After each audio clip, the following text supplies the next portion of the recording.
Essa aula está sendo gravada, aula 8 de ácidos bases, a primeira parte a gente vai abordar aqui, aula que vem a gente vai continuar falando na quinta-feira com... Esse tópico é bem extenso, então a gente acabei dividindo duas aulas curtas, para que não canse tanto vocês. Só lembrando que a aula passada as duas últimas aulas foi dedicada à estereoquímica. Vimos diferenças entre configurações e conformações. Configurações diferentes são atribuídas a moléculas diferentes. Conformações diferentes são estruturas da mesma molécula, ok? Então, essas palavras aqui são importantes para a disciplina. A gente vai ter, voltando aqui, então, conformações sempre está associada ao mesmo composto, enquanto configurações estão associadas a isômeros diferentes, principalmente estereoisômeros. Sem muita demora, já vamos entrar direto nesse assunto, ácidos e bases. A gente vai ver hoje as teorias ácido-base, as três principais. Existem mais de 3 teorias, mas a gente vai ver as 3 principais. Para a gente ir à frente aos conceitos de ácidos bases, a gente vai recapitular um conceito de equilíbrio químico, que é importante para a gente entender não só o que é uma constante de equilíbrio de ácido, mas como também a força de um ácido, que é esse parâmetro pK aqui, que é o parâmetro mais importante para que eu vou pedir para vocês tentarem absorver o máximo aqui. As diferenças entre pK e pH, que acho que até hoje muita gente confunde, quando que eu uso pH e quando que eu uso pK. E aí a gente vai começar a entrar nos fatores que afetam a acidez, a gente vai parar nesse ponto até um fator específico, e aí são vários fatores, então a partir desse ponto a gente vai para a próxima aula. Então as 3 teorias principais, teorias ácido-base, que descrevem o que é um ácido, o que é uma base, estão aqui. A gente tem a teoria de Arrhenius, de Bronsted e de Lewis. Eu coloquei dessa forma de conjunto para mostrar que a Arrhenius ela é um pouco mais limitada, está relacionada principalmente a H+, ou H-. A de Bronsted já engloba a teoria de Arrhenius, mas a definição dela ela é restrita à figura do H+, e a teoria de Lewis é a teoria mais abrangente. Ela envolve o par de elétrons como o elemento a se considerar o que é um ácido, o que é uma base de Lewis. Vamos ver esses 3, então, com mais detalhes. Bem, na teoria de Arrhenius, eu acho que é o mais simples, né? Que geralmente a gente aborda nos conceitos iniciais de química, nas aulas iniciais de química, tanto em TQ, em outras disciplinas. Todo ácido da teoria de Arrhenius é uma espécie que em água ele se dissocia para formar H+. Enquanto que a base de Arrhenius é toda espécie que em água libera o H-. Então essa é a teoria mais simples, né? A mistura entre um ácido e uma base é uma reação chamada de neutralização, e quando você mistura um ácido de Arrhenius com uma base de Arrhenius, você leva à formação de um sal e água, tá? Essa notação aqui de sal está errada, na verdade, a gente vai ter, se o sal costuma ser solúvel em água, na verdade, o jeito mais correto é colocar o M+, o A-, né, mais água. Porque essa espécie não dissociada, ela não está presente, né, quando você faz uma neutralização ácido-base, por exemplo, cloreto HCl e NaOH, né? Não vai formar NaCl, o Na+ e o Cl-. Só lembrar um pouquinho de TQ. Não tem muito que explicar um pouco a teoria de Arrhenius. A teoria de Arrhenius é bem simples, né? A de Bronsted começa a ficar um pouquinho mais abrangente. Ela diz o seguinte, que todo ácido, quando em água, ela se dissocia para formar H+, né?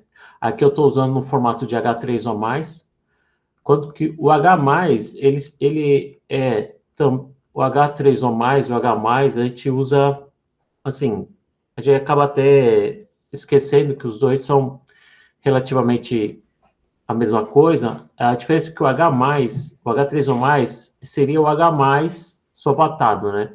Quando você tem moléculas de água. Ou o H3 ou mais, quando aparece, é para mostrar que o H+ reagiu com água para formar o H3 ou mais. Tá? Essa espécie aqui, ela não em meio aquoso ela não existe, né? O que existe em meio aquoso é o H3O+. Então, não existe o H+. Essa figura do H+, na verdade, não existe. O que existe mais é o H3O+. Aí é outra forma de escrever H+. Então, a gente acaba economizando tempo para escrevendo H+, ao invés de H3O+. A base de Bronsted já muda um pouquinho, tá? Aqui está aparecendo o OH- sendo formado, mas a base, a gente olha mais a figura da base como uma espécie que vai receber o H+, tá? Eu vou explicar melhor aqui, que esse slide não está muito legal. Tanto um como o outro, dependendo da força do ácido, da força da base, a gente pode medir as forças em função da constante de dissociação, a constante de equilíbrio em relação ao ácido, né, o K ao KB. Isso aqui também está um pouco fora de ordem, eu vou mostrar com mais detalhes o que seria esse K maiúsculo. Então, o conceito, reapresentando de novo a teoria Bronsted, ácido-base de Bronsted, a figura, quando a gente estuda essa teoria de Bronsted, a figura do H+ é o que a gente analisa. Tá? Então, todo ácido de Bronsted vai ser uma espécie que doa H+, e toda a base de Bronsted é uma espécie que recebe o H+. Então, a gente lida principalmente com essa transferência de próton que a gente fala.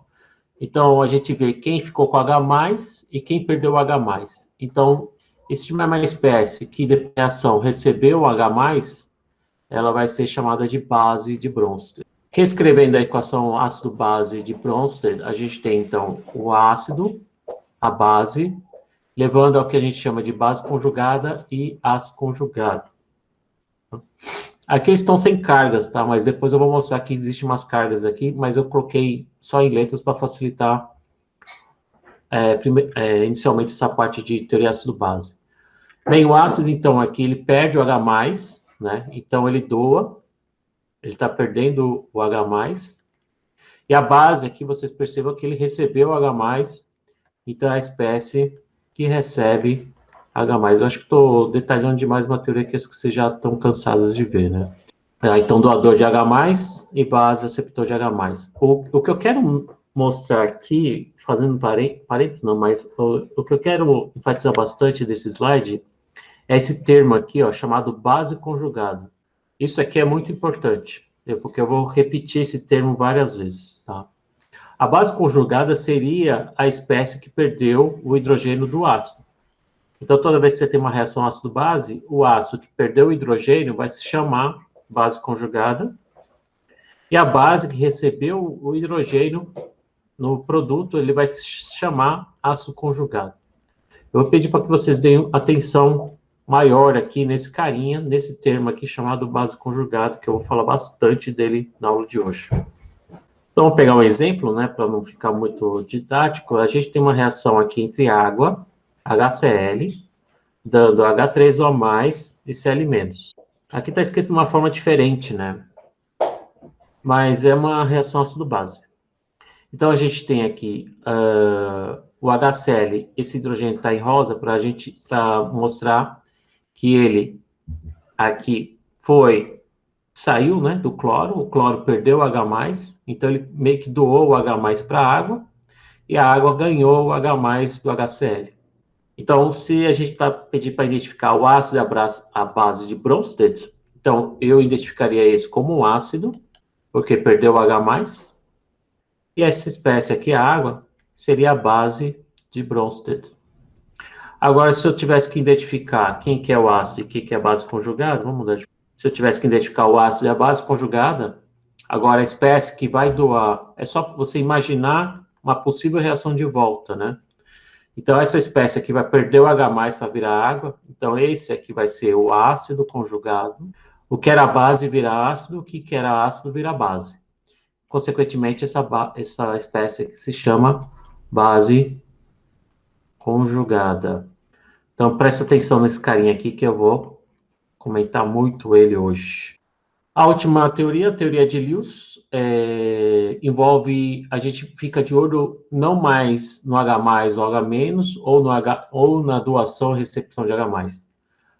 O que a gente analisa numa teoria ácido-base de Lewis é o par de elétrons. E aí, causa um pouquinho de confusão, porque enquanto que Arrhenius era dedicado a H+, e OH-, né, teoria mais clássica, e a de Bronsted focava muito em doar H+, é o ácido, e recebe H+, a base. Na de Lewis, o ácido, esse aqui vai ser o ácido, e esse vai ser a base. Também tem doação e recepção, só que para par de elétrons. E aí, a base agora é um doador. Então, isso que confunde um pouco, porque na Bronsted ele é um receptor de H+, né? E o ácido vai ser aquele que vai aceitar um par de elétrons. Então, geralmente, bases, ou qualquer espécie que contém um par de elétrons livres, tem uma grande possibilidade de atuar como base de Lewis. Porque ele vai doar um par de elétrons para uma outra espécie, que provavelmente vai ser um ácido, porque ele está recebendo um par de elétrons. Então, quem recebe par de elétrons vai ser o ácido, e quem doa o par de elétrons vai ser a base. E olha a seta curva aqui. Aquelas setas curvas que eu peguei no pé de vocês, principalmente em ressonância, né, para mostrar o movimento dos elétrons, também aparece aqui em reações ácido-base. Tá? Então, a gente está sempre, a direção da seta sempre está mostrando o movimento dos elétrons, não das espécies positivas, H+, H3 ou mais. Então, toda vez que a gente verificar uma seta, a gente vai estar associando sempre a uma movimentação de pares de elétrons, cargas negativas, ligações pi, ou espécies ricas em elétrons em geral, tá? Um par de elétrons em geral. Pode ser até uma ligação simples. Então, essa regra é mais geral que a teoria de Bronsted, que é mais geral que a teoria de Arrhenius. E aí, a gente tem aqui exemplos de ácidos de Lewis que a gente não costuma associar um ácido. Por exemplo, cátions de ferro, né? Substâncias neutras de bório e alumínio. E o H+ é um ácido, como sempre foi, né? Aqui tudo bem. Exemplos de bases. A água pode atuar como base por causa do par de elétrons do oxigênio. A amônia é uma base por causa do par de elétrons do nitrogênio. Tá? E essa espécie aqui chamada boro-hidreto, esse ano é muito usado na engenharia de materiais, que é um agente redutor, tá? É um forte agente redutor. Cadê meu? Ele é um boro com 4 ligações, e isso aqui tudo tem uma carga negativa, ou seja, qualquer par de elétrons aqui pode ser usado como doador. Eu posso doar um par de elétrons aqui, uma ligação boro-hidrogênio. Vamos fazer um exemplo aqui, então. A gente tem aqui o tricloreto de alumínio e o éter de metílico. Eles vão reagir para formar esse adulto aqui, parece um sal, né? Onde o oxigênio agora está com 3 ligações, um par de elétrons só, desemparelhado, fazendo o cálculo da carga formal, vai dar carga formal mais 1. E o alumínio agora ele está com uma carga negativa, ganhou um par de elétrons aqui por causa da ligação com o oxigênio, carga formal menos 1. Então é fácil. Para você identificar um ácido e uma base de Lewis, é só você procurar aquele que ganhou o par de elétrons e a espécie que perdeu o par de elétrons ou doou par de elétrons vai ser aquele que ganhar vai ser o ácido e aquele que perder vai ser a base. Então, nesse caso aqui, quem ganhou o par de elétrons é a espécie que vai ficar negativa.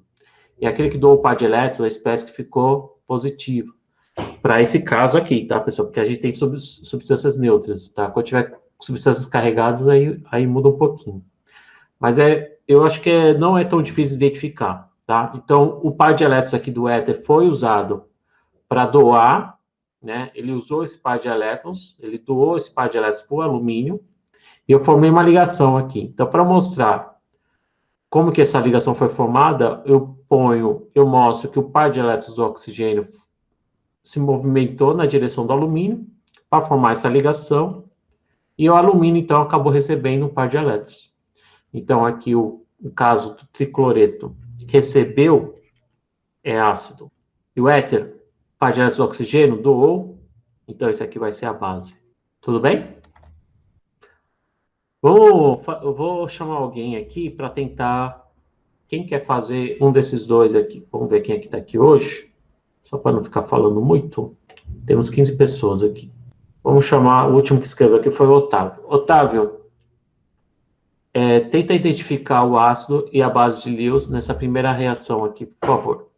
A gente tem um reagente chamado borana e outro reagente chamado amônio. E aqui é um produto da reação ácido-base. Quem que você acha que é o ácido e quem que você acha que é a base? A base é a amônia, Certo? E o ácido é a borana. Isso. Valeu. Então, aqui a gente tem o par de elétrons da amônia sendo doado para o boro.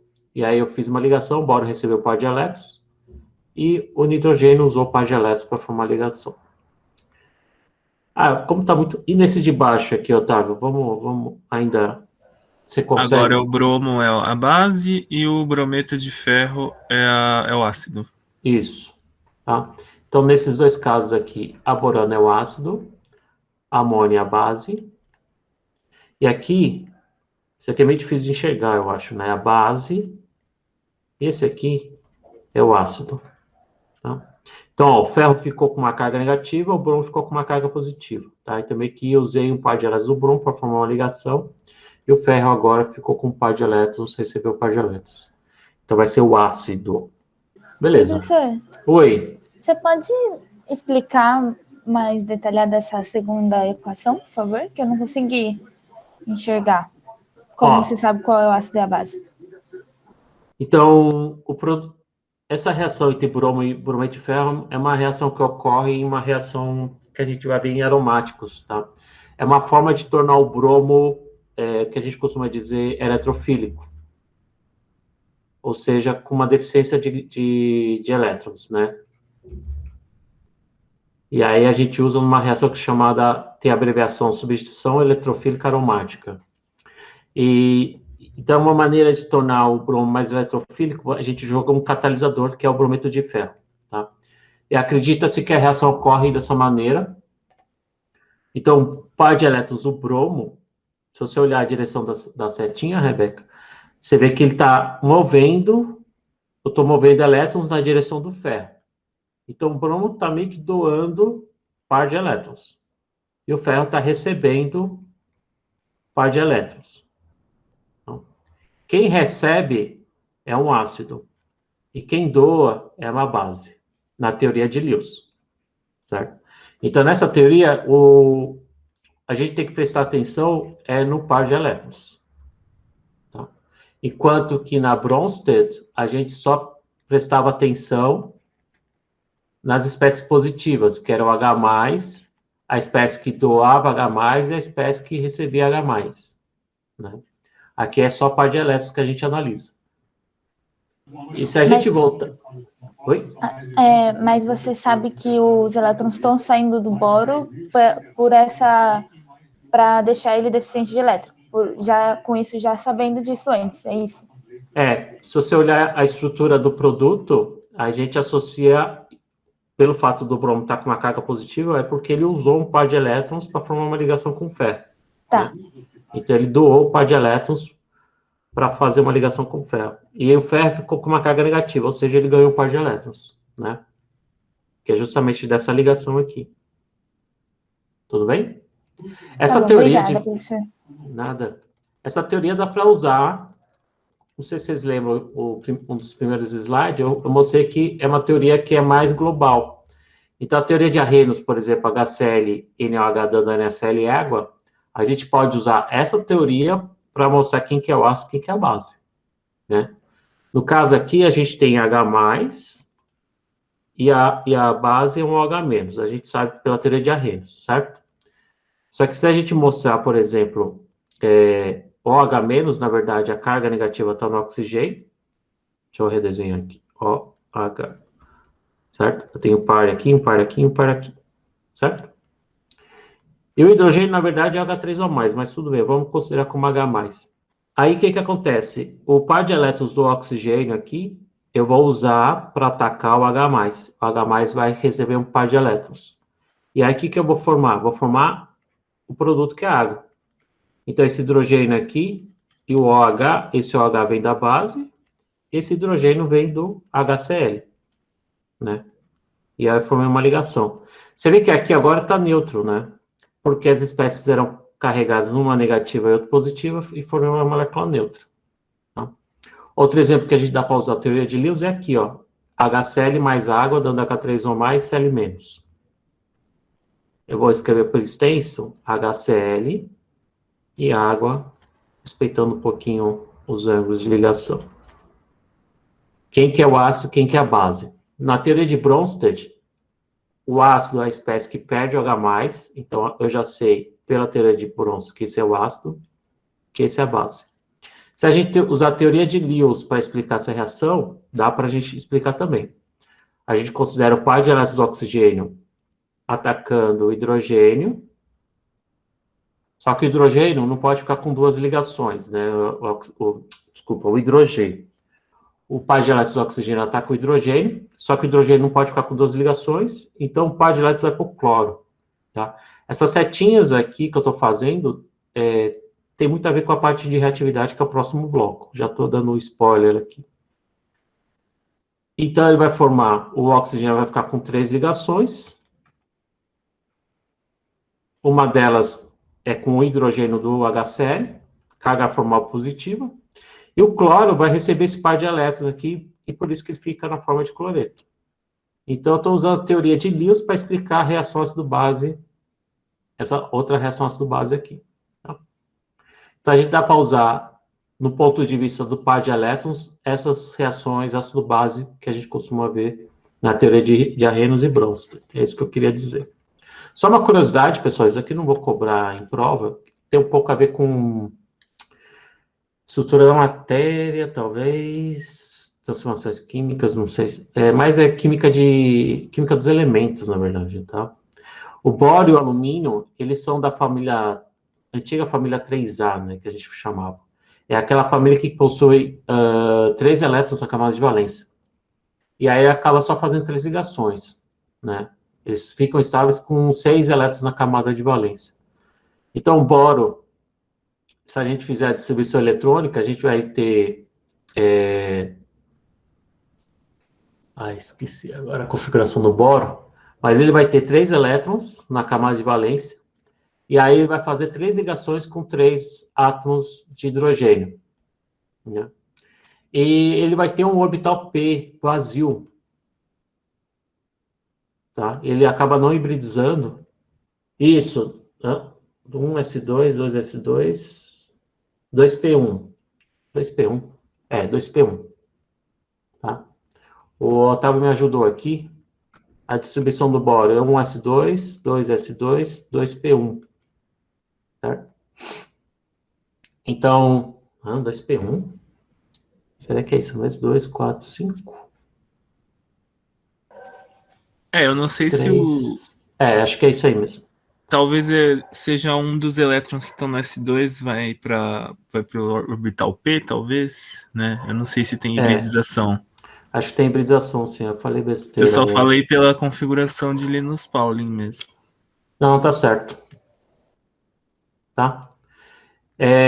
Vai ter hibridização. Eu falei besteira, mas tem hibridização, sim. É uma hibridização... Se você olhar a estrutura do boro, ele está com os ângulos aqui, os 3 átomos de hidrogênio no plano. Então, os ângulos aqui estão em torno de 120 graus.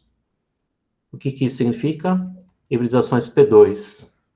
Então, um elétron aqui do S vai para o P. Aí você vai ter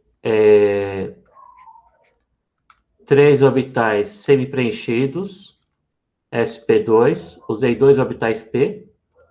E um orbital P vazio, certo? Essas 3 vão fazer as ligações com o hidrogênio, que tem um elétron só, e a gente tem o orbital P vazio, tá? E esse orbital P vazio consegue acomodar um par de elétrons. Então, por isso, tudo isso só para explicar por que ele é um ácido de Lewis. ele tem a capacidade de receber par de elétrons, tá? Aqui. Isso acontece com boro, acontece com alumínio, acontece com ferro, com zinco. No caso do ferro e zinco, se não me engano, envolve orbitais. Eu posso estar falando besteira, mas eu não sei se são orbitais D na verdade, tá? Talvez caso... porque eles são metais de transição, né? Então tem os orbitais D. Então é um pouquinho diferente. Mas no caso do boro e o alumínio, é por causa da presença do orbital P vazio. Tá? Isso aí é só para mostrar por que eles podem atuar como ácido. Então, qualquer átomo que tenha uma deficiência, no caso do boro e alumínio, que são da família 3A e só faz 3 ligações, eles atuam como ácido de Lewis.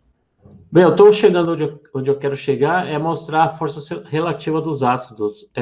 Isso aqui vocês não precisam decorar, mas é só para vocês observarem que existem o quê? Existem na natureza ácidos fortes e ácidos fracos. Da mesma maneira que existem bases fortes e bases fracas. Essas duas aulas a gente vai ficar em cima do ácido, tá? A base eu não costumo explorar muito, porque a analogia que a gente faz para o ácido vale para a base. Então, a gente perderia muito tempo falando de base, tá? E a teoria ácido-base a gente foca muito mais no ácido. Mas o objetivo da aula de hoje é explicar por que existem ácidos fortes e por que HCl, por exemplo, é mais ácido que HF, né? Porque, deixa eu pegar porque a água, ele é menos ácida que o H3O+, né? E aí, por aí vai. Então, essa força relativa de ácidos, entender por que um é mais forte que o outro, é o objetivo da aula de hoje. Para que a gente entenda a força relativa dos ácidos, a gente precisa relembrar um conceito visto em TQ, que é o de equilíbrio químico. Equilíbrio químico ocorre, na verdade, com quase todas as reações, né, com exceção de algumas que a reação vai quase completamente para a direita, como reações de combustão, né, reações bastante exotérmicas. Mas a maioria das reações ela tem um comportamento de equilíbrio. Ou seja, se você pegar dois reagentes, A e B, misturam, né, em quantidades estequiométricas, que aqui estão representadas por Azinho e Bzinho, chega um momento, vai formar os produtos C e D, nesse exemplo, e vai chegar um momento que, a partir do momento que você começa a ter muito C e D pode voltar, pode se juntar para formar A e B.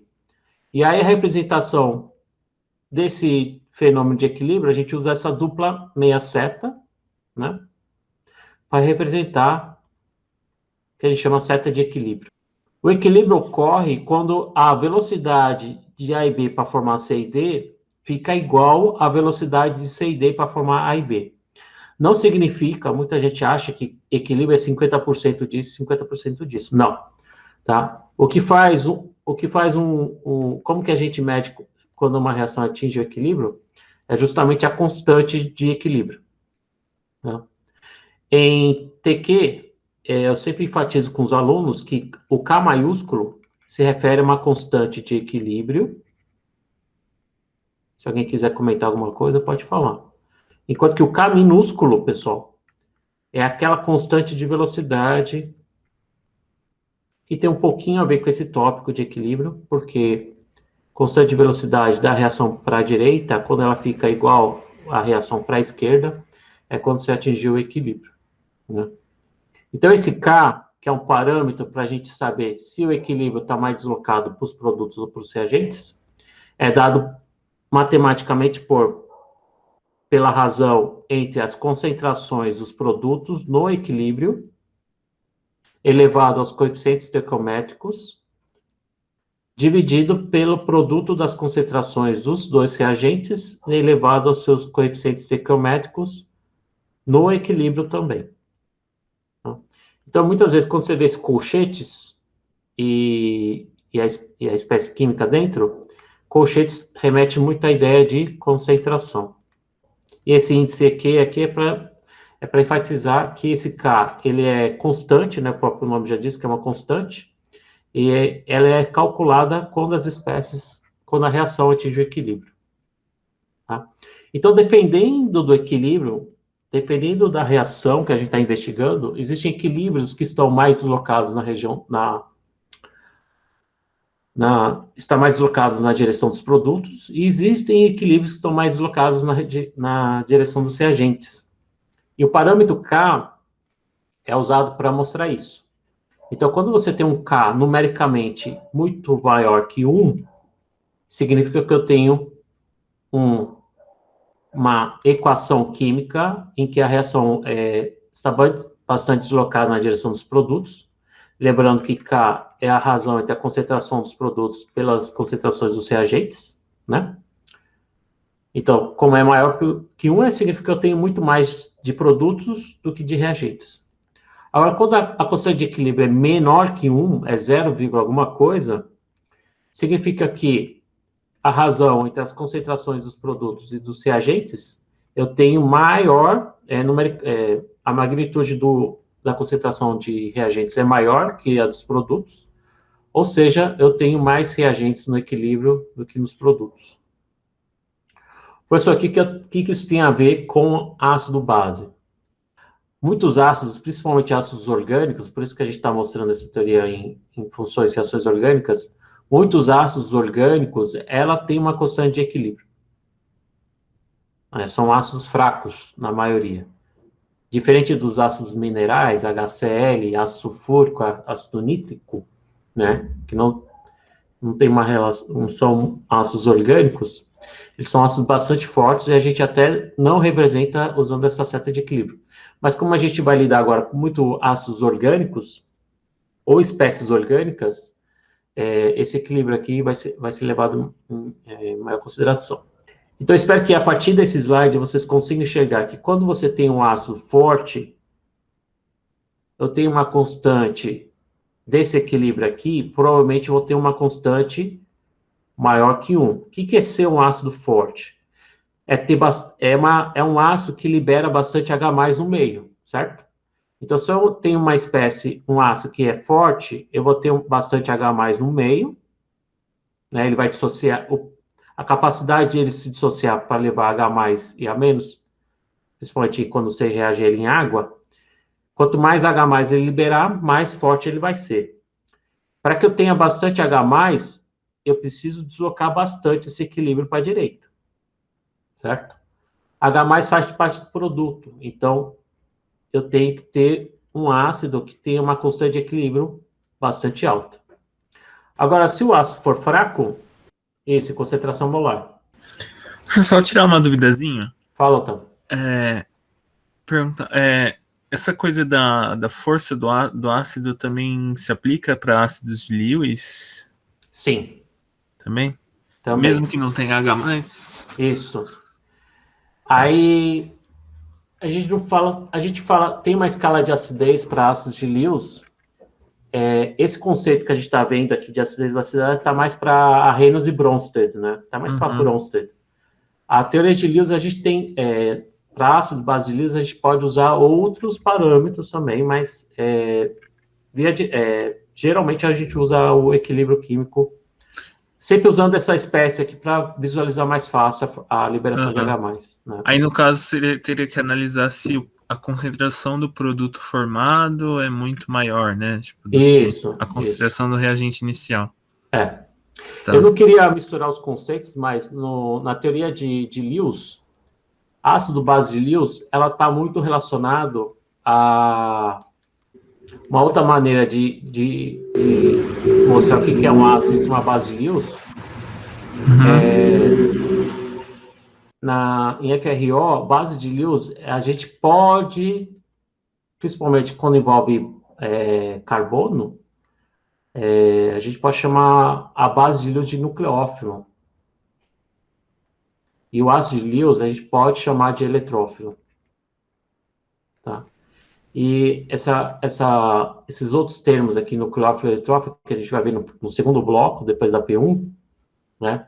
Nada mais é que uma diferença de acidez e basicidade de Lewis. Eletrófilo é aquele que vai receber um par de elétrons, e o nucleófilo é aquele que vai dar um par de elétrons, né? E isso, por que tem esse outro nome aqui? Porque a gente foca muito no carbono. Então, a gente pode ter espécies, assim, ácidas, mas o nome mais correto é chamar de eletrófilo, quando a gente lida com carbono, né? E nucleófilos, aí pode ser não só carbono, mas pode ser halogênios, pode ser outras espécies também. Entendi. Tá? Então, quando a gente migrar aqui, vocês vão perceber que tem uma certa semelhança ao triácido base de Lewis. Tá? Certo. Então, respondendo melhor a sua pergunta, tá? Isso aqui está mais para ácido base de Bronsted, né? Ou de Arrhenius, tá? E de Lewis, a gente fala muito de nucleofilicidade e eletrofilicidade. O nucleófilo forte e nucleófilo fraco, né? Que seria uma base de Lewis forte e uma base de Lewis fraca. Tá? Então, ele tem um pouquinho de semelhança, mas ele vai mais para esse caminho aqui na teoria de Lewis. Então, eu estava falando aqui que quando você tem um ácido forte, é um ácido capaz de liberar bastante H+, ou seja, esse equilíbrio deslocado na direção dos produtos, eu estou nessa situação, constante de equilíbrio maior que 1. Agora, se você tem ácido fraco, o ácido fraco, ele não se dissocia completamente, né? Ele libera pouco H+, então eu vou ter como se um equilíbrio esse equilíbrio de dissociação do ácido fraco estivesse mais na direção dos reagentes. Ou seja, ele vai estar mais nessa forma aqui, que a gente chama de não dissociada, né? Ok? Então, ácidos fracos, vou pegar um exemplo de ácido fraco que a gente vai lidar bastante, que é o ácido acético. Já adiantando alguns pontos aqui, o hidrogênio ácido do ácido acético é esse.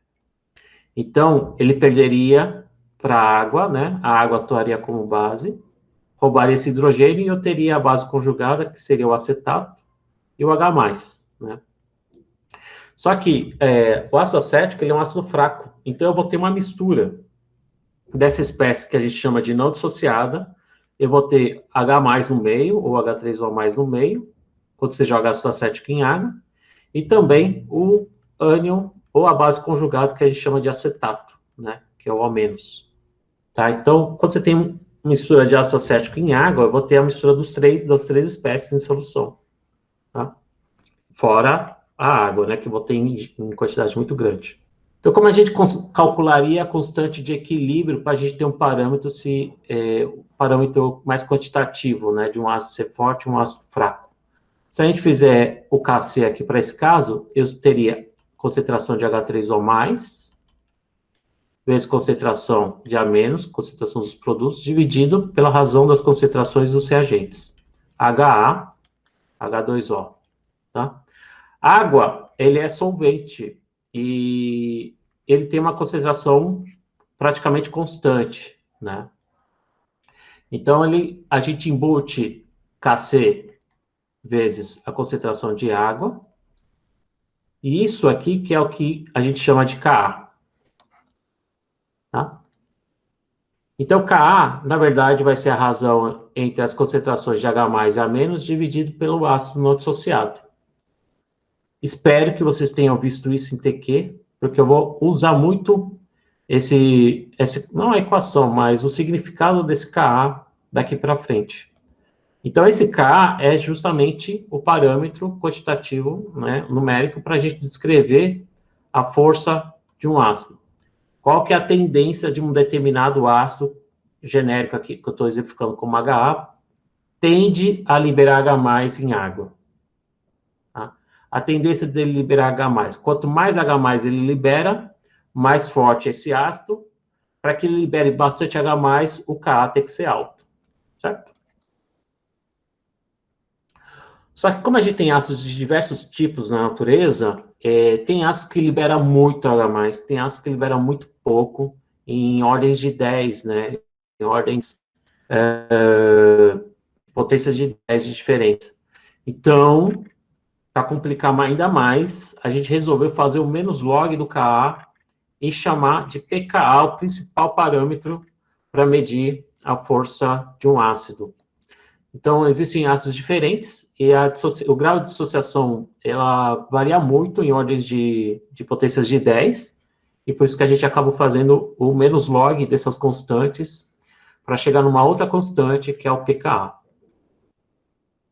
E aí confunde muita gente. Muita gente acha que Ka e pK andam juntos, mas como Ka, o pK é justamente o menos log de uma constante aqui, então se a gente pensar num ácido forte, fazendo todo esse raciocínio que a gente está fazendo, ácido forte, o que significa? Significa que eu tenho uma constante alta, né? Então aqui, ó, constante alta, 10 a 2, por exemplo. Tá? Eu tenho uma constante bastante elevada, só que quando a gente faz um menos log, ele vira um número bem baixo, né?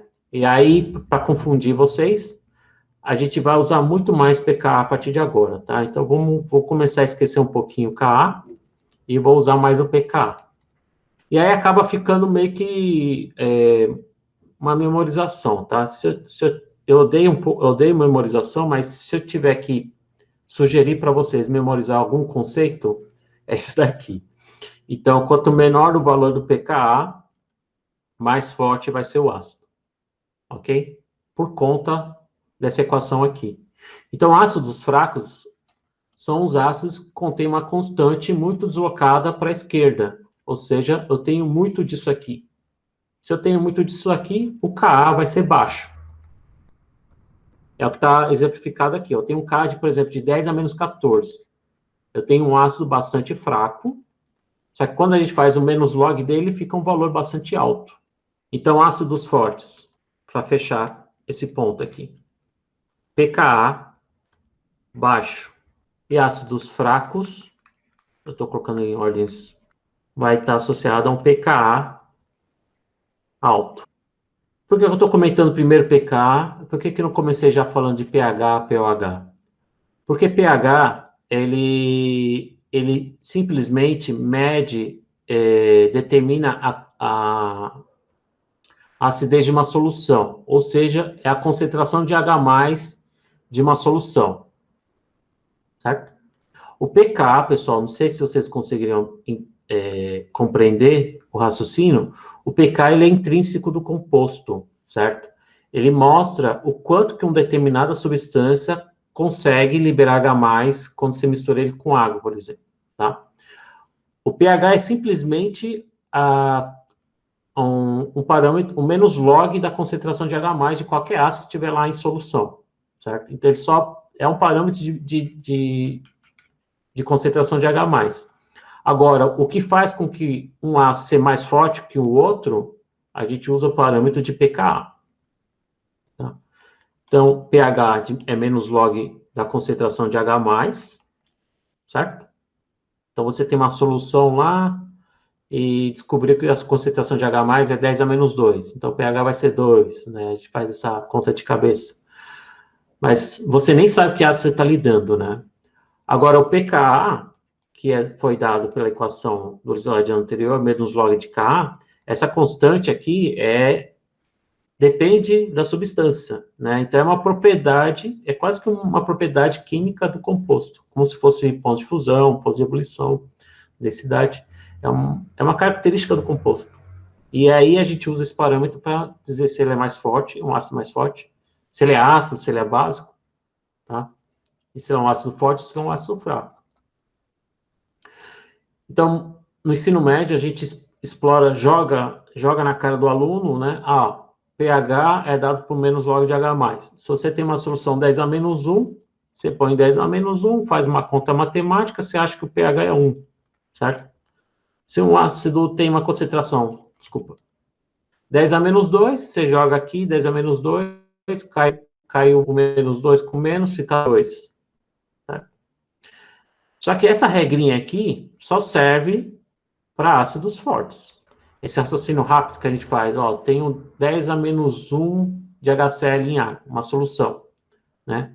Como esse ácido é muito forte, o equilíbrio é praticamente deslocado para a direita. Então, a concentração de H+ que eu tiver aqui, o HCl não vai estar quase nada na forma não dissociada, eu vou ter tudo na forma de H+Cl-, que é um ácido forte. Só que a coisa muda quando a gente começa a lidar com ácidos fracos, pessoal. Ácido acético, de novo, tá? Ele tem um equilíbrio um pouco deslocado para a direção dos reagentes. Então, se você fizer o mesmo raciocínio que eu fiz aqui no slide anterior, se eu pegar 0,1 mol por litro de ácido acético, eu não vou ter 0,1 mol por litro de H+, certo? Por estequiometria. Tá? A estequiometria aqui já não... Porque esse ácido não é forte, é um ácido fraco. Então, se você usar um pH-metro, 0,1 mol por litro de HCl dá pH 1, beleza. Só que se você fizer a mesma conta, a mesma concentração, só que de um ácido mais fraco, um ácido acético, e você colocar o pH-metro não vai dar pH 1, vai dar pH 3,7. Então, o pH ele tem uma limitação de apenas mostrar a concentração de H+ na solução. E aí, por isso que ele é restrito para descrever a acidez de solução. Mas se você quer um parâmetro para discutir se HCl é mais ácido que ácido acético, a gente tem que usar pKa. Tá? Não sei se vocês compreenderam. Eu estou repetindo essa frase de pKa é intrínseco, eu acho pH que é sim. solução. Tá? Que aí, professor, aí nesse caso do ácido acético, você teria que descobrir qual a concentração de H+, através do Ka, né? Isso. Do ácido. Aí você sabe que a concentração de ácido acético é 0,1, e você sabe qual é o valor do Ka, né? Aí teria que ver quais são as concentrações de H+, né? Você faz aquela regrinha, eu não sei, acho que cada um teve aula de TQ com professor diferente, mas o professor fazia aquela regrinha de quanto eu tinha no início, quanto que reage, quanto que eu tenho no equilíbrio, né? Então, se o exercício fala que eu peguei 0,1 mol por litro preparei uma solução de 0,1 mol por litro de ácido acético em água. Então, vamos supor que no começo eu tinha 0,1, em 1 litro eu tinha 0,1 mol por litro de ácido acético, e antes de misturar com a água não tinha nada. Aí, parte desse ácido acético vai reagir com água para dar X de H+ e X de acetato, porque a estequiometria é 1 para 1. E aí, no final, no equilíbrio, eu vou ter 0,1 menos X, X e X. E aí, você substitui esse X aqui, fica X, concentração de H+, X, concentração de acetato, dividido pelo quanto eu tinha antes, né?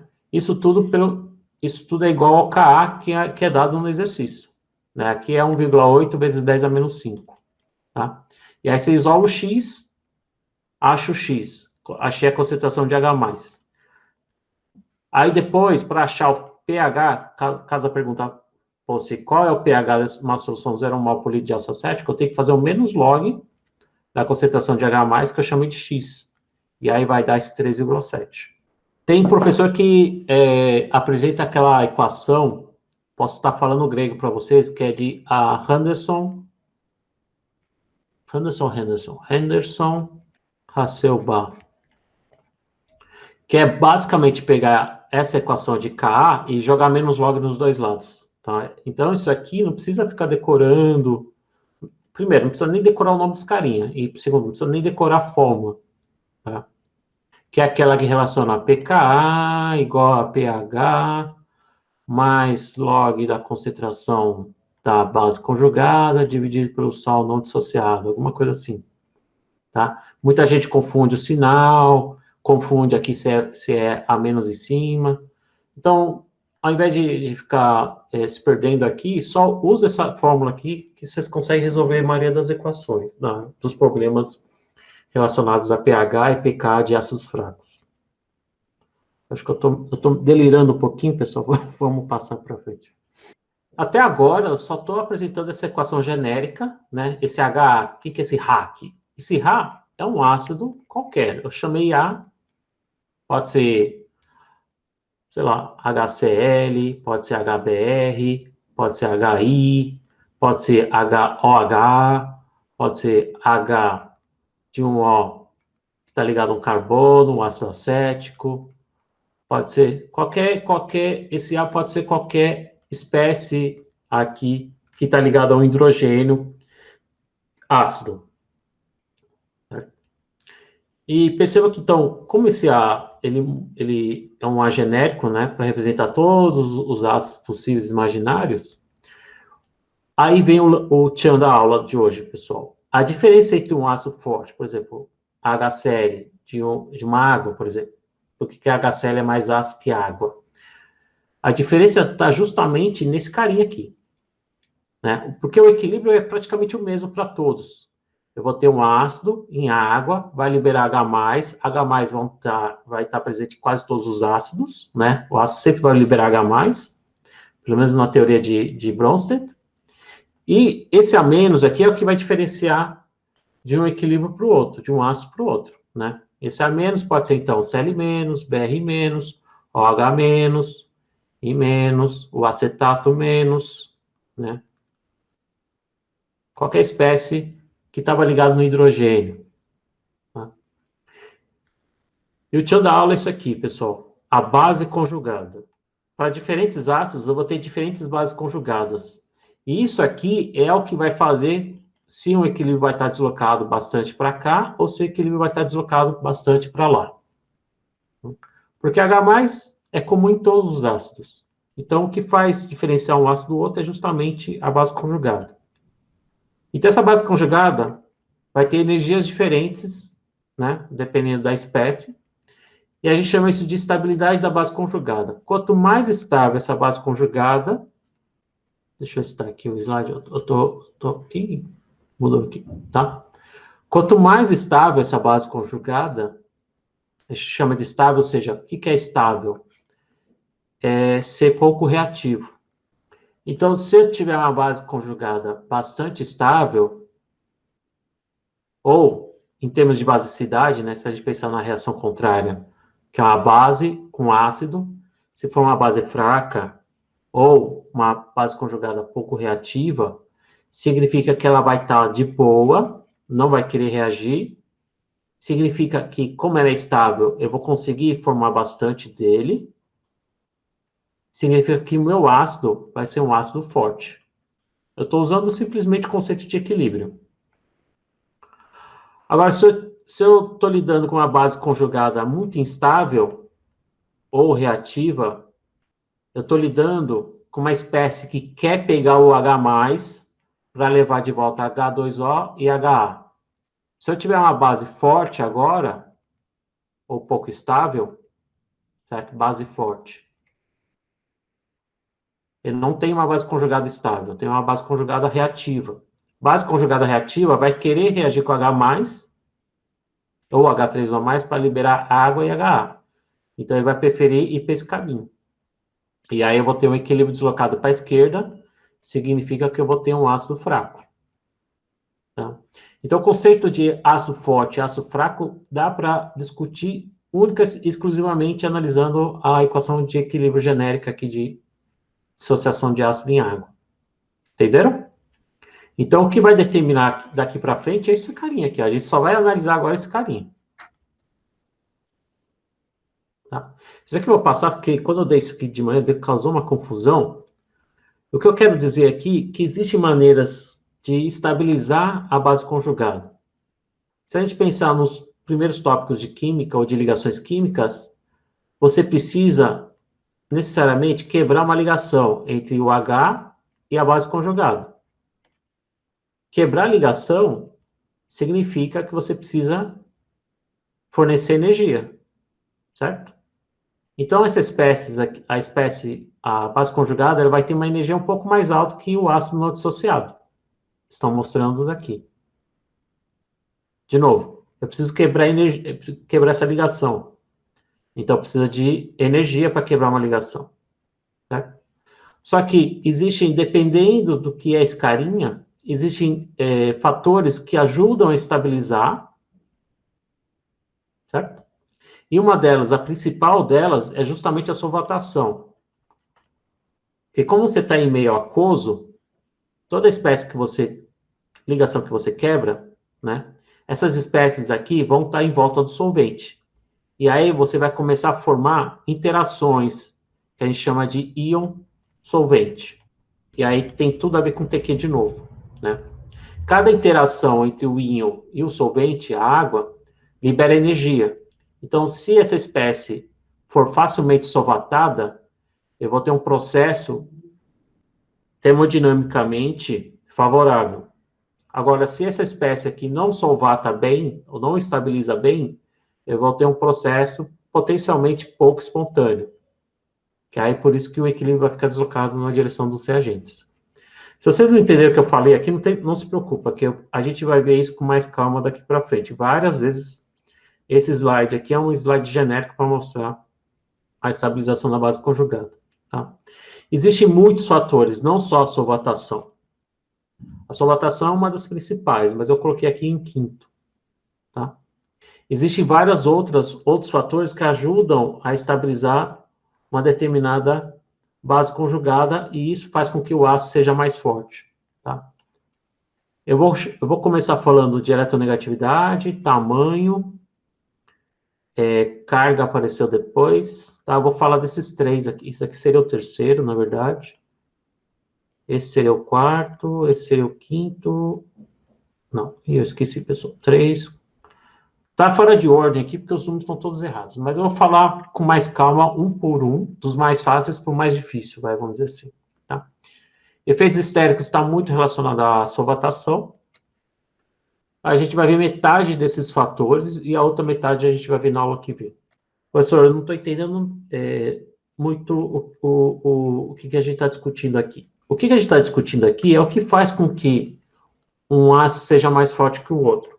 Para que um ácido seja mais forte que o outro, é só lembrar de novo naquele equilíbrio genérico de ácido, levando H3O mais A menos. Quanto mais estável for esse carinha, mais para a direita esse equilíbrio vai estar deslocado, mais forte vai ser o ácido. Quanto menos estável for esse carinha, mais para a esquerda eu vou estar deslocado esse equilíbrio, mais fraco vai ser esse carinha. Simplesmente por esse tipo de raciocínio ele vai usar direto aqui agora. Tá? E outros fatores, o que faz com que um seja mais estável que o outro? É isso que eu queria mostrar aqui. Então, a gente tem vários fatores. A começar pela eletronegatividade, que é o conceito, creio eu, que é de conhecimento de todos. Vamos comparar os ácidos do mesmo período. Ó, vamos fazer um exercício aqui. Vamos pegar o período que compreende o carbono, nitrogênio, oxigênio e flúor. Certo? Eles estão na mesma linha da tabela periódica. Vamos fazer os ácidos dele. Flúor só faz uma ligação, então vai ser o HF. Tá aqui o HF. Oxigênio, ele faz duas ligações. Então, vamos fazer um ácido do oxigênio. Seria o H2O. Vamos fazer o ácido do nitrogênio. É o NH3. Não sei por que diabos aqui está 4, né? É 3. E o carbono faz 4 ligações. Então, chamando isso aqui de ácido, né? É um hidrogênio ligado a um outro átomo, certo? Então, pode ser que ele seja um ácido. Agora, vamos analisar o elemento mais eletronegativo aqui agora. Carbono, nitrogênio, oxigênio e flúor. Quem que é mais eletronegativo, pessoal? Flúor. Isso, é o flúor. Mais eletronegativo que o oxigênio, que o nitrogênio, que o carbono. O que significa ser mais eletronegativo? Bem, se a gente pensar em base conjugada, vamos fazer as bases conjugadas dessas espécies aqui. Quais seriam as bases conjugadas dessa espécie? Seria fluoreto, certo? É só tirar o H+, né? O H-, o NH2- e o CH3-. Ora, se flúor é mais eletronegativo, quem deles consegue acomodar melhor a carga negativa, pessoal? O flúor, sim. O flúor. Então, dessas bases conjugadas, quem é a base... Porque ele é mais eletrofílico, né? Isso, ele consegue acomodar melhor a carga negativa. Entre o flúor, o oxigênio, o nitrogênio e o carbono, o flúor consegue segurar melhor essa carga negativa. Se ele consegue segurar melhor a carga negativa, ele é mais estável. Por que ele é mais estável? Porque ele é mais eletronegativo. O que significa ser mais estável aqui? Significa ser que o ácido dele vai ser mais forte. Não. Ok? Esse é um dos fatores, pessoal. Eletronegatividade. Então, a gente analisa os elementos, vê quem é mais eletronegativo, né? Então, nessa série de ácidos aqui, ó, esses aqui são os ácidos. Essas são as bases conjugadas, certo?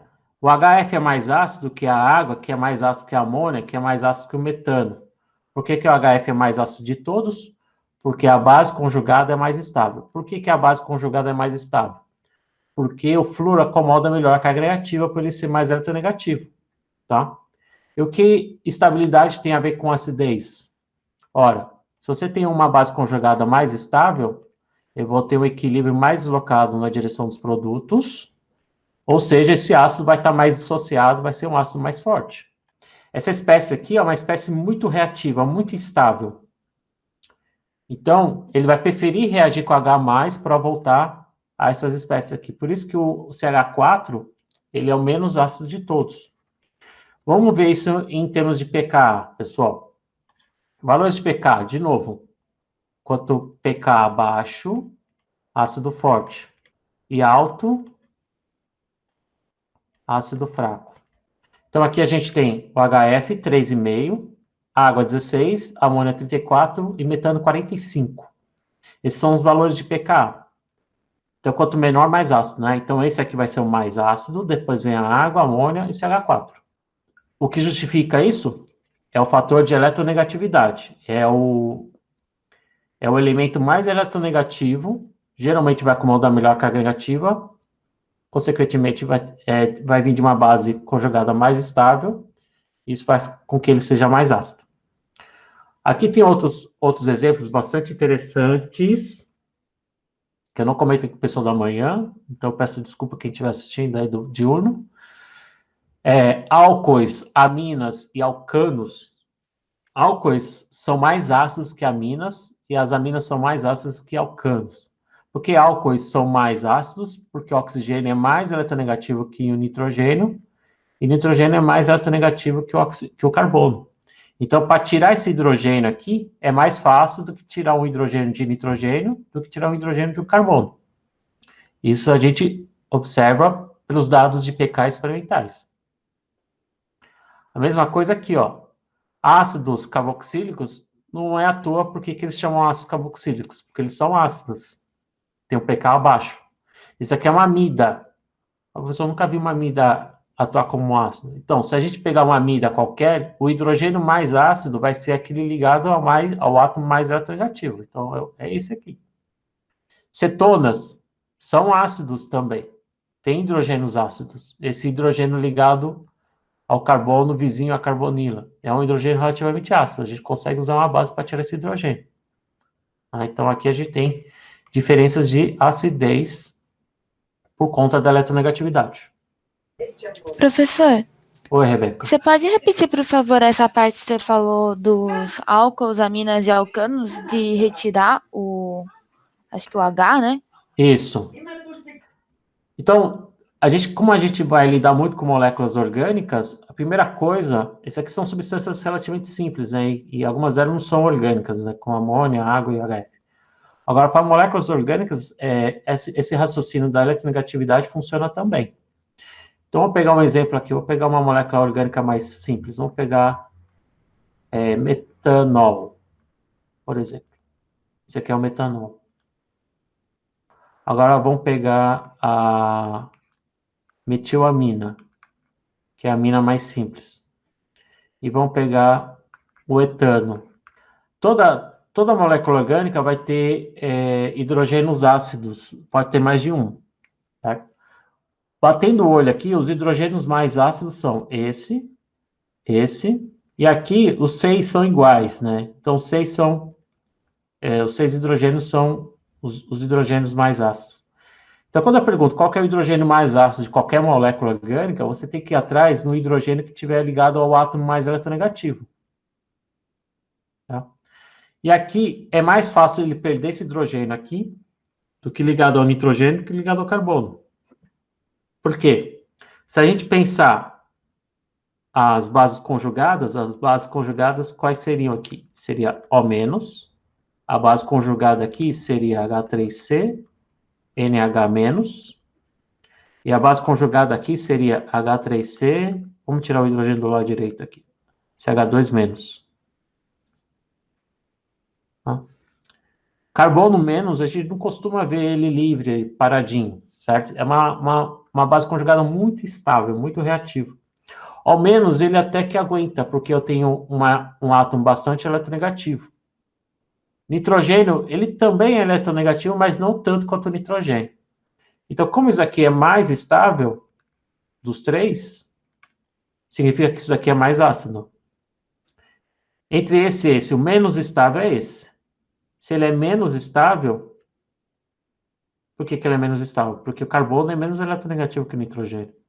Então, significa que para tirar esse hidrogênio, você precisa de uma base muito forte para tirar esse hidrogênio, tá? Você precisa de uma base muito, muito forte para tirar um hidrogênio de um carbono. Enquanto que aqui, esse hidrogênio sai com um pouco mais de facilidade, porque o pK é baixo. Não sei se eu te enrolei, Rebeca. Não, eu entendi, mas a minha dúvida ficou porque o... Ah, não, esquece, professor, tava confundindo o nitrogênio com o flúor. Aí eu tava falando, mas o oxigênio é menos eletronegativo, mas o nitrogênio é mais. Tá, agora eu entendi. Obrigada. É só pensar nessa série aqui de bases conjugadas, o flúor é mais estável que o oxigênio, que é mais estável que o nitrogênio menos, que é mais estável que o carbono menos. Tá? Tá certo, obrigada. Nada. Isso aqui é só... Esses números aqui, pessoal, não se preocupem não. Isso aqui é a série de eletronegatividade. Isso aqui não tem a ver com pK, tá? A slide está um pouquinho fora de ordem. Mas é para mostrar que sempre tem aquela regrinha de eletronegatividade, sempre lembrando que a eletronegatividade cresce nesse sentido. E aí, para bugar um pouco a cabeça, eu sei que as minhas aulas sempre dão uma... Vocês precisam ficar reassistindo. Mas agora a gente vai chegar no segundo fator aqui que afeta que estabiliza a base conjugada, tá? Que é o tamanho, certo? Agora, a gente estava vendo, no caso anterior, os elementos do mesmo período. Vamos analisar os elementos do mesmo grupo. Flúor, cloro, bromo e iodo, por exemplo. Né? Na tabela estão na família dos halogênios. O flúor está em primeiro, cloro, bromo e iodo. Eles estão mais ou menos nessa sequência, no mesmo grupo. Vamos pensar nos ácidos deles. HF, HCl, HBr e HI. Bem, se a gente pensar ainda no quesito eletronegatividade, o flúor é mais eletronegativo que o cloro, que é mais eletronegativo que o bromo. Certo? Ora, então, eu acho que o flúor vai ser mais estável que o cloro, que vai ser mais estável que o cloreto, que vai ser mais estável que o iodeto. Consequentemente, se isso aqui é mais estável, esse ácido vai ser mais forte. Então, a acidez vai ser assim, assim, assim. Certo? Fazendo o mesmo raciocínio que a gente criou agora com a parte de eletronegatividade. Tá? Porém, deixa eu apagar aqui para não confundir vocês. Nesse caso, a eletronegatividade não é o fator predominante para analisar a estabilidade de elementos do mesmo grupo. Tá? A estabilidade relativa é nesse sentido aqui. Professor, então o HI, por que pareça, ele é mais ácido que o HF, mais forte. Ô, professor, e agora, por que então? Então, quando você analisa elementos do mesmo grupo, a eletronegatividade não conta. O que conta é o tamanho. Por isso que esse é o fator 2, segundo fator. Então, você tem que analisar sempre com o que você está comparando um ácido com o outro. São ácidos do mesmo período? Eletronegatividade. Ácidos do mesmo grupo? Aí, no caso, é o tamanho. Por que o tamanho? À medida que você vai descendo da tabela, né, o tamanho dos elementos aumenta. Certo? O que isso causa? O que isso tem a ver com acidez? O iodo é o maior de todos, né? E se você pensar no iodeto, né, ele tem um raio grandão, enquanto que o flúor, vamos pensar nele que ele é um pouquinho menor, tá? Todas essas bases conjugadas vão ter sempre um par de elétrons desemparelhado, certo? Esse par de elétrons, quando ele está num volume muito grande, a gente chama de densidade eletrônica. Aqui é uma densidade eletrônica baixa, e aqui é uma densidade eletrônica alta. Você vê que até por esses mapas de potencial, o fluoreto ele é mais vermelhinho, porque eu tenho um caráter negativo, um polo mais negativo aqui, e você vê que ele quase não tem vermelho, praticamente não tem vermelho. Por quê? Porque essa carga negativa está dispersa, ele está deslocalizada. Então, como ele está um pouquinho mais espalhado, a probabilidade dessa carga mais espalhada reagir com H+, é baixa.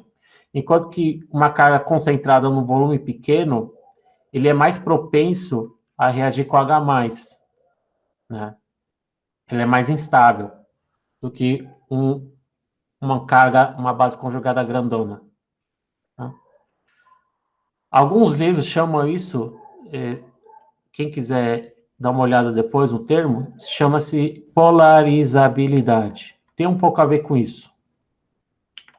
Tá? O fluoreto é mais polarizável, enquanto que o iodeto é menos polarizável. Por quê? Porque ele está... Imagina uma carga negativa nos dois, num volume grande e num volume pequeno. Uma carga negativa num volume pequeno ele vai ficar mais concentrada, então vai ficar menos estável, vai ficar mais reativo, do que uma carga negativa num volume muito grande, que vai ficar deslocalizado. Olha só, quando você pega os pKs agora, vamos pegar os números. HI, menos 10. HBr, menos 9.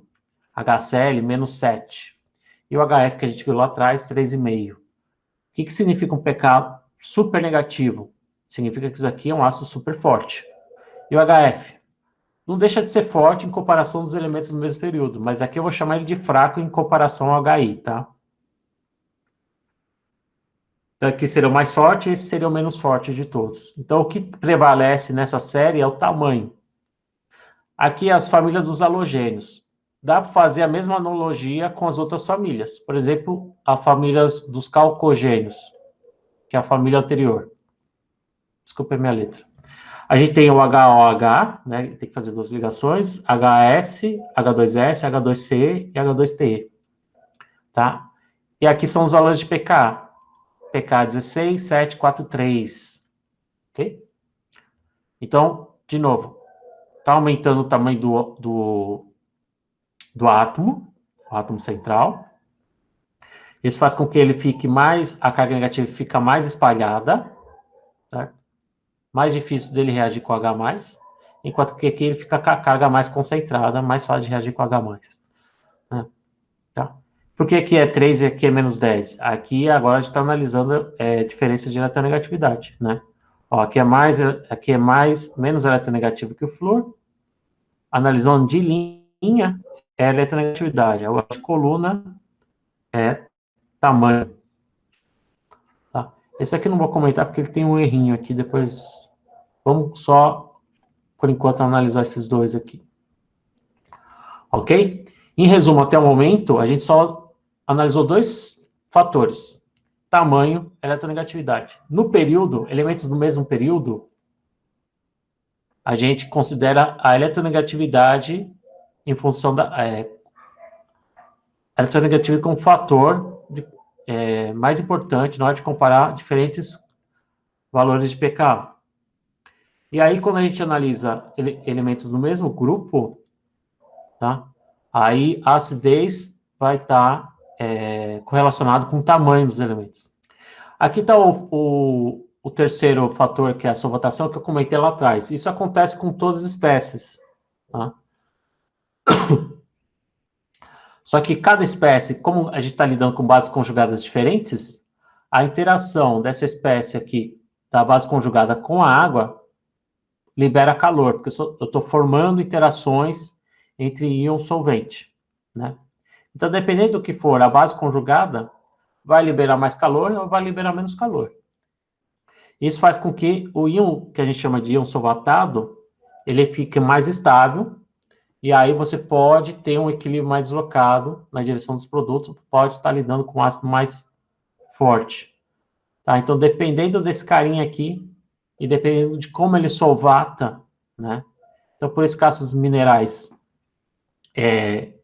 por exemplo, ácido clorídrico, certo? É um ácido forte, porque cloreto, ele faz interações íon solvente bastante fáceis aqui e libera bastante energia. Isso ajuda a estabilizar essa base conjugada e faz com que ele seja bastante forte. Agora, se você pegar um íon orgânico, por exemplo, o acetato, a gente tem uma parte que é orgânica aqui, que é em questão de interação, forças intermoleculares, essa parte interage pouco com a água. Então, eu vou ter um grau de solvatação baixo aqui no caso do acetato. Por isso que eu não vou conseguir estabilizar tanto. E por isso que ele é um ácido mais fraco. Explicando melhor aqui, quando a gente fala de efeito estérico, existe um componente, quando a gente analisa só ácidos orgânicos agora, que é o efeito estérico, que está lá entre os pilares da química orgânica. O que é efeito estérico? Efeito estérico é o efeito causado pelo volume ocupado dos grupos no espaço. Então, você vê aqui que eu estou lidando com ácidos lineares, ácido acético, propanóico, butanóico, tá? Fazendo uma abstração bem grosseira, esses ácidos lineares, a cadeia aqui, ela não vai ocupar tanto espaço se você pegar um ácido cuja cadeia carbônica é bastante ramificada. Aqui é o terquebutil. Você tem 3 grupos volumosos, e isso ele vai impedir um pouco a chegada da água para poder solvatar, formar interações íon-solvente, certo? Enquanto que aqui na cadeia linear, eu vou ter maior probabilidade da água conseguir fazer interações íon-solvente e ajudar a estabilizar essa base conjugada. Então, em resumo, quando você tem grupos muito volumosos ligados nesse caso, ao carboxilato, né, que vai ser a base conjugada, vou ter mais dificuldade de solvatar esse íon, por causa desse volume grandão, do que uma cadeia linear, né, que vai ter uma cadeia que vai ocupar um certo volume no espaço, mas não prejudica tanto quanto isso daqui, tá? E esse efeito estérico a gente vai ver em várias situações. Aqui é uma situação em que ele compromete a acidez. Então, quando você tem um grupo muito volumoso, eu vou prejudicar um pouco a chegada da água para solvatar a base conjugada. Isso vai fazer com que a acidez dele seja menor, porque eu tenho um pK maior. Enquanto que ácidos lineares, os pKs já são um pouquinho menores que o 5. Tá? É pouca coisa, isso é um fator bem sutil entre moléculas orgânicas, né? No geral, esses são pKs de ácidos fracos, na escala de pK, mas aqui a gente tem um fator um pouquinho que faz com que a gente explique por que ele é um pouquinho menos ácido do que esse, tá? Que é o efeito estérico. Então, aqui a gente tem 2 fatores aqui, o efeito estérico e na questão da solvatação, tá? Então, eu chamaria isso do quarto efeito. O quinto fator que afeta a estabilidade da base conjugada é o efeito da carga. Eu vou escrever aqui aquela bendita equação de novo, para vocês observarem o que significa esse efeito da carga, né? O efeito da carga diz o seguinte, que espécies protonadas são mais ácidas que qualquer próton do composto original. Ou seja, vamos comparar 2 ácidos muito parecidos, água e H3O+. Se a gente pensar nesse equilíbrio ácido-base aqui, vamos pegar da água. Vamos pegar um jeito mais simples, água dando H+ ao H-. Agora vamos fazer o mesmo raciocínio agora para o H3O+. Vou escrever aqui. H3O+, dando H+. Qual seria a base conjugada do H3O+? Seria H2O, né? Vamos analisar as 2 bases conjugadas desses 2 carinhas aqui. A base conjugada desse carinha é o H-, e a base conjugada desse carinha aqui é a água. Quem dessas 2 bases conjugadas é mais estável? Água ou hidroxila? A água, né? Sim, é a água. Se isso aqui é mais estável, significa que, o equilíbrio está deslocado para cá. Significa que isso aqui é um ácido forte. Se isso aqui é pouco estável, menos estável que a água, né? Menos estável. Significa que esse equilíbrio vai estar deslocado na direção dos reagentes. Eu vou ter um ácido fraco, tá? E olha só, pK-1, pK-16. Isso não corresponde a esse raciocínio que a gente fez? Pois é. Então, geralmente, quando você tem espécies carregadas, protonadas, né, nesse caso aqui, todos eles são oriundos de moléculas neutras com hidrogênio ligado, né? E aí, quando você tem o oxigênio com 3 ligações, ele fica com uma carga positiva. Tá? Essas espécies vão ser sempre mais ácidas do que a espécie do composto original. Outro exemplo aqui, que vocês podem fazer o mesmo raciocínio, é entre o NH3 e o NH4+. Última coisa, pessoal, já encerro a aula. Então, no caso do NH3 e do NH4, se a gente pensar no equilíbrio, ele perde um H+, e forma NH2-. E nesse aqui, ele perde um H+, mais NH3. Ora, isso aqui é bem menos estável que isso. Se isso aqui é mais estável, que é justamente a base conjugada, eu vou ter um equilíbrio bem deslocado para cá. Por isso que NH4 é mais ácido do que a amônia. Outro caso aqui está aqui, ó, da anilina. Anilina contra anilina protonada. Tem diferença de pKa. Ok? Ainda tem outros fatores, pessoal. Vou parar a aula aqui, porque senão vai ficar muito sobrecarregado. Tem outros fatores que a gente vai ver ainda na aula que vem, que é a hibridização, tá? Efeito indutivo, muito importante, e ressonância. O que a gente viu hoje, basicamente, foi eletronegatividade, tamanho, carga, né? Efeitos estéricos, e a solvatação que ocorre em todas as espécies. Tá? Então, solvatação solvata bem espécies inorgânicas, né? Enquanto que a solvatação, ela não é tão boa com espécies orgânicas, né? Se for generalizar bastante. Tá? Então, a partir da aula que vem, a gente vai ver como que a hibridização afeta, como que a ressonância afeta, isso aqui é muito legal, e o efeito indutivo, como que isso afeta a acidez desses compostos, tá? Eu vou começar a aula que vem a partir daqui, e relembrando o conceito, a equação principal que ajuda a explicar o que faz um ácido ser mais forte do que outro. É a bendita estabilização da base conjugada.